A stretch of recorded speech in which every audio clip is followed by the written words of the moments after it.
Hello guys, 5 सेलोना is back. First half 1-1 था, nervous थे हम सारे, मैं specially, but by the second half we scored 4 goals and we saw goals by Frankie de Jong, we saw goals by Ferran Torres, we saw goals by Pau Victor. Leva नहीं था and we played well and we learned that we can play without Leva but we cannot play without Lamine Yamal. पहले general match के बारे में बात करते हैं। क्या आपका टेक है ऑन द मैच? बहुत इंपॉर्टेंट था हमारे जीतने के लिए। क्यों? क्योंकि हमने 4 पॉइंट की लीड मेंटेन कर लिया। मैं पॉइंट डिफरेंस के बारे में ज़्यादा बात नहीं करूँगा क्या है, बट एनीवे योर टेक। पहले फारूक भाई आप एंड देन साद। जी बिल्कुल लक्ष्य भाई, बहुत इंपॉर्टेंट गेम था। जिस तरह से हम लोग पिछली 3 गेम्स ला लीगा में पॉइंट्स ड्रॉप करते हुए आ रहे थे, तो आज का गेम तो बहुत ही इंपॉर्टेंट था और कहीं ना कहीं नर्वसनेस तो थी। मयोरका को अगर हम टेबल के ऊपर देखें तो वो 6 पोजीशन के ऊपर थी और काफ़ी अच्छी फुटबॉल खेल रही थी और लास्ट ईयर की कोपा डेल रे फाइनलिस्ट भी थी, तो मुझे थोड़ा डाउट्स लग रहे थे। लेकिन जब मैंने लाइनअप देखी तो लाइनअप मैंने देखा कि ऑलमोस्ट हमारे मेन मेन टीम खेल रही थी। सिर्फ एक लेवेंडोस्की नहीं थे, फेरान टोरेस जो है वो स्टार्ट करे थे आज का गेम। फेरान ने ये था कि शुरू के 10 मिनट में हमें एक गोल मिल गया, जिसकी वजह से थोड़ा सा कंफर्टेबल तो हम लग रहे थे। लेकिन फिर वही बात है कि हम लोगों ने फिर चांसेस बनाए, अवेल नहीं किए। और football is all about goals. आप चाहे 10 चांसेस बनाओ, गोल एक स्कोर करो, और दूसरी टीम एक चांस बना के एक गोल स्कोर करे तो मैच 1-1 बराबर हो जाता है। और यही हुआ आज की गेम में भी। फर्स्ट हाफ के अंदर आपका गेम ड्रॉ हो गया था और नर्वस जो है वो हम हो गए थे। और मेरे ख्याल से बार्सिलोना के का जो कैंप था वो भी थोड़ा पैनिक तो हुआ होगा, क्योंकि आपकी रिसेंटली अभी गेम्स कोई ज़्यादा अच्छी गई नहीं थी। लेकिन हमने देखा कि सेकंड हाफ में गेम थोड़ा अच्छे से कंट्रोल किया बार्सिलोना ने, और कुछ चेंजेस की। चेंजेस के बाद से गेम अच्छा कंट्रोल हुआ। और भाई लामीन यमाल की क्लास थी, क्योंकि लामीन यमाल के जो 2 आउटर फुट निकले और जो पासेस उन्होंने निकाले, एक तो रफीनिया का गोल और फिर उसके बाद जो एक तरह से प्री असिस्ट टाइप का एक पास था उनका, तो वहां पर गेम पूरी चेंज हो गई। तो at the end of the day भाई, गोल्स जो है वही काउंट होते हैं। आपने जब चांसेस बनाए और आपने अवेल किया, आपने गेम किल कर दी 10 मिनट के अंदर अंदर। तो यही चीज़ है कि आपको अपने चांसेस लेने हैं। और हमने पिछली गेम्स भी देखी है कि वहां पर भी हमने ऐसा नहीं था कि हमने चांसेस नहीं बनाए थे, हमने चांसेस बनाए, गोल स्कोर नहीं किए। और वही चीज़ जो है वो हमें प्रॉब्लम कर गई थी। यार तो हेलो एवरीवन सबसे पहले। और आज का मैच यार हमारे लिए एक kind of rising from the ashes था, जैसे हम लोग बोलते हैं कि पिछले 3-4 ला लीगा मैचेस में हम लोग का अच्छा नहीं गया था। 3 मैच टू बी प्रिसाइज हम लोग पिट गए थे। उसमें से हमने मैचेस हारे, मैचेस ड्रॉ किए, और रियल सोसिएडाड वाला, उसके बाद सेल्टा वीगो वाला ब्लंडर हुआ, और उसके बाद फिर हमारा लास्ट मैच हुआ था इटाफे वाला, वो भी वहाँ पे इशू हम लोग को देखने को मिला था। तो अब यार ये वाला जो मैच था, यहाँ पे आप लोग को करना था कि you need to win it, there is no other option. Because अगर आप यहाँ से मैच हारते हैं, रियल मैड्रिड आपके ऊपर चढ़ जाएगी, पॉइंट गैप हो जाएगा, वो सब चीज़ें हो जाएंगी। तो बार्सिलोना डिड वेल। देखो, एक तो मैच होता है जब आप एक अच्छे फॉर्म में चल रहे हो, आप लीड में चल रहे हो, वो एक अलग टाइप का गेम होता है। लेकिन जब आपके ऊपर प्रेशर रहता है, जब आपके ऊपर चढ़ी रहती है, टीम्स पीछे से चढ़ी हुई है, आपका फॉर्म उतना अच्छा नहीं जा रहा है, you are not able to score goals, you are not able to create, आप मिडफील्ड में कंट्रोल नहीं ले पा रहे, तब आपके ऊपर प्रेशर रहता है कि आपको अच्छा परफॉर्म करना है। And Barcelona did well 100%। पहला हाफ परफेक्टली वेल, मतलब बहुत अच्छा खेला गया था। गोल खाए, कंसीड किए, ठीक है, लेकिन चांसेस बहुत बन रहे थे। हमारी टीम वेस्टफुल थी, आई एक्सेप्ट दैट, बहुत ज़्यादा वेस्टफुल थे हम लोग। वो कई बार हो रहा था रफीनिया या पेड्री या फिर ऑल्मो, वो लोग को चांसेस मिल रहा था बॉक्स के बाहर से भी शॉट लेने का, भी वो हेजिटेंट, हम लोग नहीं ले पा रहे थे। जब तक हम लोग को ये नहीं हो रहा था कि कंफर्म ये बॉल अंदर जाएगी, हम लोग शॉट्स नहीं ले रहे थे। थैंकफुली फरहान टोरेस ने वो शॉट को ले लिया जो गोलकीपर की वजह से मिस्टेक हुई थी, और वहाँ पे हमारा एक गोल आ गया। दूसरी चीज़ जो हमने जो गोल कंसीड किया, वो एक थोड़ा मतलब कि प्लेयर्स लोग हमारे थोड़े कंफ्यूज हो गए थे ऑफसाइड को लेके, प्ले इंटरफियरिंग को लेके। But anyway we considered that, and second half में we bounce back really hard. मतलब जो चांसेस हम लोग फर्स्ट हाफ में नहीं ले रहे थे, सेकंड हाफ में हमने वही चांसेस बनाए और बेहतर चांसेस बनाए इनफैक्ट, और हमने उन चांसेस को लिया। So overall a good game. और ये मैच ना हमारे लिए एक टेम्पो सेटर होगा, बिकॉज हम लोग बेटिस को खेलेंगे, डॉर्टमंड को खेलेंगे, उसके बाद फिर हम लोग एटलेटिको मैड्रिड को खेलेंगे। So this month will be very crucial to where the season lies ahead for Barcelona, and let's see what happens. But this game was a very, very nice game from the perspective of Barca. नवंबर का month tough था। I would say hiccup था, November निकल गया, December started amazing and obviously the match that we had, I'm really happy. And out of which I want to talk about two specific players जिनको हमने outcast कर दिया, Frenkie de Jong and Ferran Torres. उनकी performance कैसी लगी आपको? Farhan Torres के ऊपर पहले बात करूंगा मैं. फरहान टोरेस मतलब फरहान के बारे में यही है कि यार जितना ज़्यादा कॉन्फिडेंस उसके ऊपर नहीं आता. हम एज बारसा फैंस पहले 10 मिनट में जब उसने गोल स्कोर किया और आप प्रिडिक्ट भी कर रहे थे कि आज वो गोल स्कोर करेगा, तो उसने गोल स्कोर किया. उसके बाद यार मेरे ख्याल में उसको 2-3 बहुत अच्छे चांसेस मिले थे जो कि उसको अवेल करने चाहिए थे. एटलीस्ट एक गोल और उसकी तरफ से अगर आ जाता तो हम ये गेम बहुत कंफर्टेबली जो है वो खेलते और हम लोगों को इतनी प्रॉब्लम ना होती जिस तरह अभी हम 60 मिनट तक जो है वो काफ़ी प्रॉब्लमेटिक सिचुएशन में रहे थे. तो फरहान को ये कि अपनी गेम अप करनी होगी यार, क्योंकि आप एज अ बैकअप स्ट्राइकर खेल रहे हो लेवेंडोस्की के, तो आप इतने बड़े क्लब की तरफ से जब खेल रहे होते हो तो एक्सपेक्टेशंस बहुत ज़्यादा हाई होती हैं. और उसके अलावा आप अगर फ्रैंकी डियोंग की बात करते हो तो यार फ्रैंकी भी एक तो अभी जो मैं रिपोर्ट्स पढ़ रहा था उनके बारे में कि वो ट्रेनिंग में भी जो है वो ज़्यादा इंटेंसिटी के साथ ट्रेनिंग नहीं कर रहे हैं और थोड़ा सा वो कॉशियस हैं क्योंकि अभी भी वो उनकी जो चोट है वो सही से ठीक नहीं हुई, तो वो कॉन्फिडेंस उनका नहीं आया. लेकिन आज की गेम में अगर आप उनको देखो तो एक तो ये था कि वो थोड़ा डीप नहीं खेल रहे थे, वो बिल्कुल बॉक्स के पास खेल रहे थे और आपको उनकी इन्वॉल्वमेंट ज़्यादा नज़र आ रही थी. तो एक गोल भी उन्होंने स्कोर किया और एक असिस्ट भी उन्होंने किया. और मतलब यार प्लेयर बहुत अच्छे हैं वो, नो डाउट. और स्पेशली जब आप लीड के ऊपर चल रहे होते हो तो गेम कंट्रोल करने के बहुत काम आते हैं वो. तो पूरा एक कंपोजर सेट करते हैं और उसके बाद पूरी गेम को मिडफील्ड को कंट्रोल करते हैं. तो आज जितने उनको 10-15 मिनट मिले हैं तो काफ़ी अच्छा उनका रहा और मेरे ख्याल से इससे उनका कॉन्फिडेंस भी वापस आएगा. और जो इम्पॉर्टेंट चीज़ ये है कि मार्केट में ये बात भी चल रही है कि उनको बारसा सेल करना चाह रही है, तो अगर वो अच्छी परफॉर्मेंस देते रहेंगे तो हो सकता है कि बार्सिलोना के साथ उनका कॉन्ट्रैक्ट एक्सटेंशन भी हो जाए. अदरवाइज उनकी प्राइस एक अच्छी बार्सिलोना को मिल जाएगी अगर वो अच्छा परफॉर्म करेंगे. तो सबसे पहले तो मैं फेरान टोरेस के ऊपर 2 शब्द बोलना चाहूँगा. तो यार फेरान टोरेस के ऊपर मुझे जितना कॉन्फिडेंस नहीं आता है वो अपने ऊपर ओवर कॉन्फिडेंस लेके आता है, मुझे लगता है कई बार फील्ड पे, क्योंकि ही हैज प्लेड, वो उसे पता है कि वो क्या कर सकता है, उसने क्या किया है ऑलरेडी, लेकिन वो कर नहीं पा रहा है. वही उसका प्रॉब्लम है अभी. वो मतलब कई बार हमने देखा था हाफ चांसेस को भी कन्वर्ट कर देता था. मैनचेस्टर सिटी में ही वाज वो जो शार्क मेंटालिटी, उसकी शार्क मेंटालिटी एक्चुअल में वहां पे थी.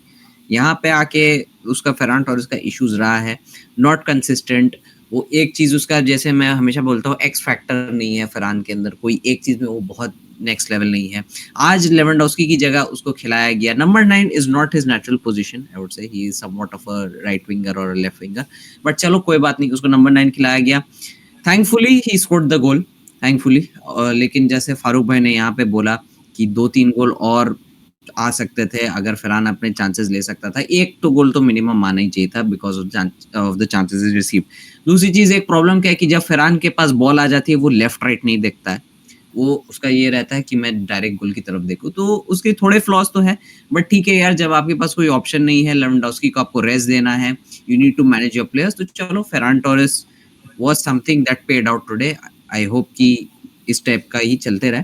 तो good game for Ferran Torres as well. और मैं तो बोलूंगा डिसेंट गेम उसके लेवल से, जो उसके लेवल से वो खेल रहा था अभी. And now coming to Frankie de Jong guys. तो यार de Jong of course elegant player, beautiful player. Whenever you need him to control the game he comes on and controls. Barcelona ने जैसे ही डियोंग को उतारा, गेम के ऊपर पूरा कंट्रोल जमा लिया था, आपने देखा होगा.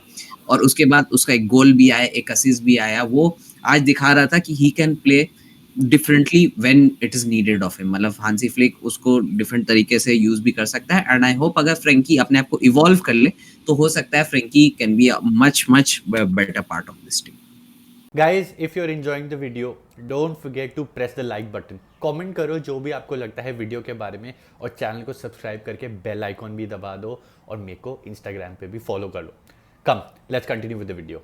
Now I want to talk about Yamal and Pau Victor. Pau Victor के लिए लास्ट मैच के बाद तो सब there was a cry on Instagram. At least मेरे फीड में तो ये आ रहा था, start Pau Victor, start Pau Victor, start Pau Victor, and then Yamal. First thing I want to talk about, the first question that I have for you guys is, आज हमने देख लिया कि हम यमाल के बिना नहीं खेल सकते, हम लेवा के बिना ज़रूर खेल सकते हैं. Again, once again the combo of Yamal and Raphinha, outer touch goal, ये हम कितनी बार देख चुके हैं सीजन. 3 या 4 बार ऑलरेडी देख चुके हैं यमाल का वो आउटर.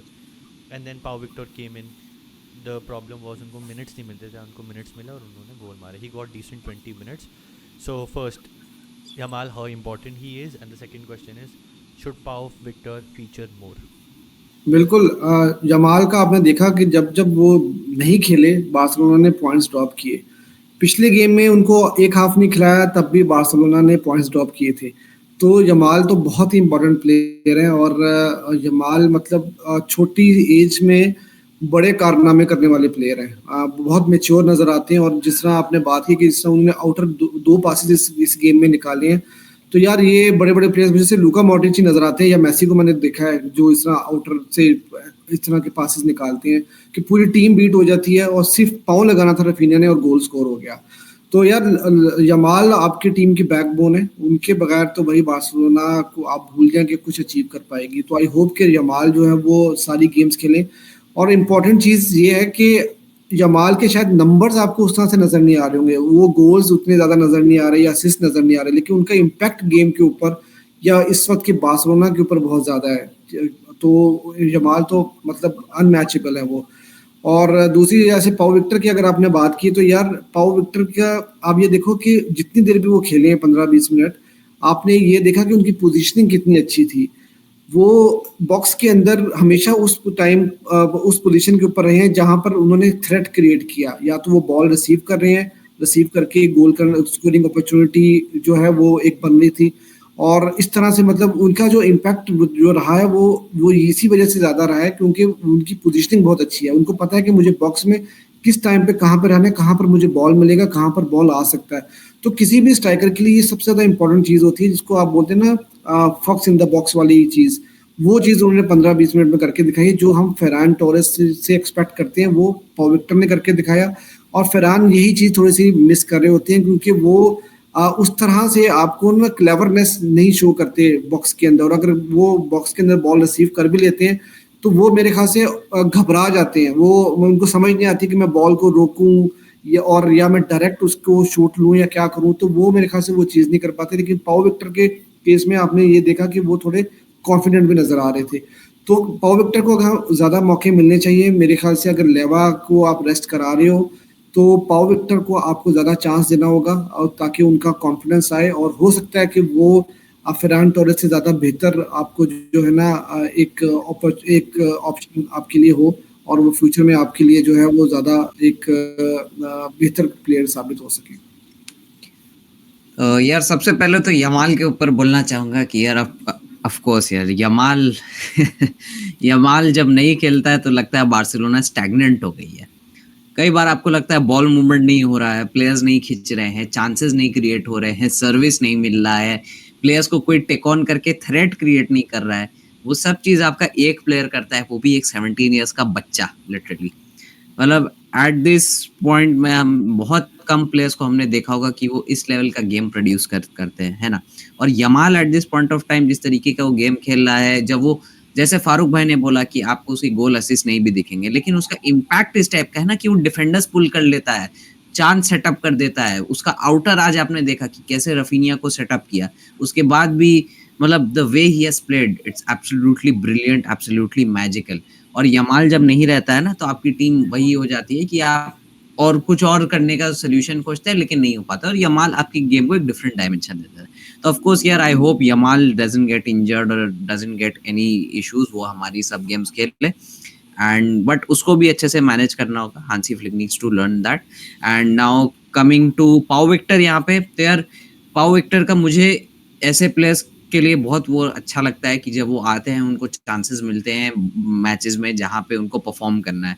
कई बार आप देखेंगे कि यार चलो एक यूथ प्लेयर है, उसको 2-3-4 गोल की लीड पे भी उतार दिया है वहाँ पे, तो वो क्या है, वो आके कुछ भी करेगा ना तो वो जस्ट एड अप हो जाती है वो चीज़ें, बहुत ज़्यादा उसका इम्पैक्ट दिखता नहीं है. लेकिन आज जब बार्सिलोना थोड़ी टाइट सिचुएशन में थी, 2-1 का स्कोर लाइन चल रहा था, वहाँ पे पाउ विक्टर को उतारा, तब यहाँ पे था कि यार एक कंफर्टेबल लीड लेनी है. उसके ऊपर भी एक थोड़ा वो था and he was running, he was chasing, goalkeeper को प्रेस कर रहा था, मेहनत करके खेल रहा था. And good thing he is calm and composed on the ball. वो रश नहीं कर रहा था जैसे फेरान टोरेस वाज रशिंग कि यार बस बॉल मिले और मैं नेट में डाल दूं कुछ भी करके. Pau Victor wasn't rushing, he was combining with the team, he was looking at the options what he can do. And of course, here Pau Victor could be a very very good prospect for Barcelona, but still we have to watch him a lot. We need him to get more games, to get more minutes, so that we can be much more settled on what he can do for the team. Now I want to talk about the offside trap. पिछले 3-4 games में नहीं चले, dummy run, Sociedad वाली game में didn't work, Celta Vigo game didn't work, and then the game against Las Palmas. I did not see the game. I'm not sure. I don't have the stats. You guys would know better हुआ उस game में क्या नहीं हुआ. But आज it worked very well. 11 offsides. और ऐसे ऐसे ऑफसाइड थे जहाँ 1-on-1 प्लेयर्स हो चुके थे. कुछ सिचुएशंस में इनाकी पेनिया आके स्वीपर कीपर वाला काम कर गए. बड़ा 50-50 हूँ मैं इस हाई लाइन को लेके, इस ऑफसाइड ट्रैप को लेके. आपका क्या टेक है? लक्ष्य भाई 50-50 इस वजह से है ना, क्योंकि डर लगा रहता है कि हम इतना हाईलाइन खेलते हैं, और ये शुरू से जब से हम ये सीजन स्टार्ट हुआ है हम तब से ही इसको लेके इतना कॉन्फिडेंट नहीं है, क्योंकि डर लगा रहता है. और वही बात है कि जब हमने पहला गोल कंसीड किया वो भी बहुत मार्जिनल था, वहाँ वो ऑफसाइड भी हो सकता था, थोड़ा सा मतलब वो प्लेयर पीछे था और उसने ऑन साइड हुआ और गोल स्कोर कर दिया. तो जब ये चलता है तो जब नहीं चलता तो फिर हम क्रिटिसाइज करते हैं, लेकिन कोई बात है कि फ्लिक इस चीज को चेंज नहीं करेंगे. और उन्होंने प्रेस कॉन्फ्रेंस में भी ये बात कही थी कि मुझे पता है कि दूसरी टीम्स प्रिपेयर कराएंगी, तो बहुत डेयरिंग है भाई कि उनको पता भी है कि टीम्स जो है वो अब थोड़ा सा प्रिपेयर होकर भी आ रही हैं, प्रैक्टिस करके भी आएंगी किस तरह से तोड़ना है, लेकिन फिर भी 11 ऑफसाइड ट्रैप्स बनाने वो इतनी आसान बात नहीं है. तो इसका मतलब ये कि यार टीम को बहुत अच्छे तरीके के साथ, डिफेंस को बहुत अच्छे तरीके के साथ जो है वो ट्रेन किया गया है कि किस तरह से ट्रैप बनाना है, क्योंकि दूसरी टीम्स को अब पता तो है कि ऑफसाइड ट्रैप जो है वो बार्सिलोना बनाएगी, लेकिन वो फिर भी उस तरह से सोल्यूशन नहीं निकाल पा रहे जिस तरह से आपको एक चीज होगी ना कि किसी का आपको राज पता हो कि यार उसका क्या राज है, वो किस तरह से आपके अगेंस्ट आएगा, उसके बावजूद आप उसको नहीं तोड़ पा रहे, तो इसका मतलब कि कुछ तो आप ठीक कर रहे हो. तो ये बात तो है, लेकिन हम क्योंकि बार्सिलोना फैन है, दिलो जान से बार्सिलोना को चाहते हैं कि जीते, तो उसकी वजह से नर्वसनेस रहती है, क्योंकि हमें डर लगा रहता है कि यार अभी गोल पड़ा. तो ये एक रीजन है जिसकी वजह से कंफर्ट नहीं आ रहा. लेकिन मेरे ख्याल में तो ये है कि फ्लिक ने इस सिस्टम को बड़े अच्छे तरीके के साथ मैनेज किया हुआ है, प्लेयर्स बहुत अच्छे तरीके से ट्रेन है, उन्हें पता है कि कैसे ऑफसाइड ट्रैप बनाना है. यार एक चीज हमेशा याद रखिएगा, वर्ड्स भी मैटर कर जाते हैं. तो वर्ड यहाँ पे है ऑफसाइड ट्रैप. ऑफसाइड टैक्टिक नहीं है ये वर्ड. अगर एक टैक्टिक होता तो आपको पता होता कि अगर हम ऐसे ऐसे करेंगे तो ऐसे होगा. ऑफसाइड ट्रैप है ये, है ना.